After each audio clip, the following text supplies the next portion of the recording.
Have you ever wondered why every 4 years we have a day that seems to appear out of nowhere?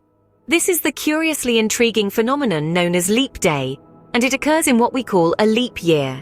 The concept of leap years comes from a simple, yet fascinating astronomical fact.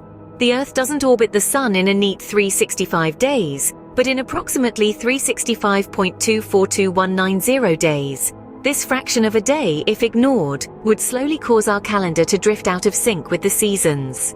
To prevent this, an additional day, February 29th, is added to the calendar every 4 years. But the story doesn't end there.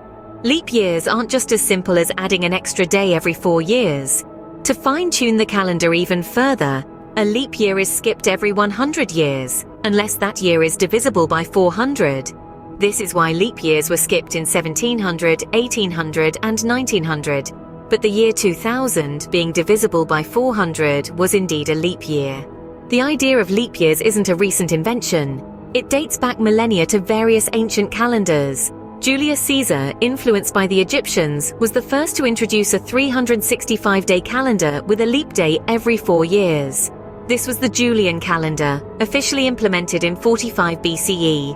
However, Caesar's system wasn't perfect. His calculation of the solar year as 365.25 days was a slight overestimate. This discrepancy meant that the Julian calendar drifted off by 1 day every 128 years. By the 16th century, the calendar was out of sync by about 10 days, causing significant changes to major dates, including Easter. To rectify this, Pope Gregory XIII introduced the Gregorian calendar, which added a new rule.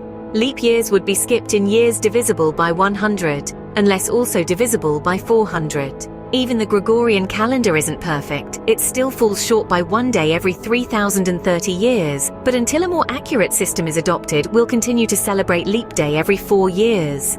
To quickly recap, leap years exist due to the Earth's imperfect orbit around the Sun. They were first introduced by Julius Caesar in the Julian calendar, then refined in the Gregorian calendar. Leap years help keep our calendar in alignment with the Earth's revolutions around the Sun, ensuring that our seasons remain consistent year after year. And for those special few, the Leaplings, born on February 29th, they have a unique reason to celebrate this calendar quirk. Whether they choose to celebrate on February 28th or March 1st during common years, their official birthday remains a special event that truly comes only once every 4 years.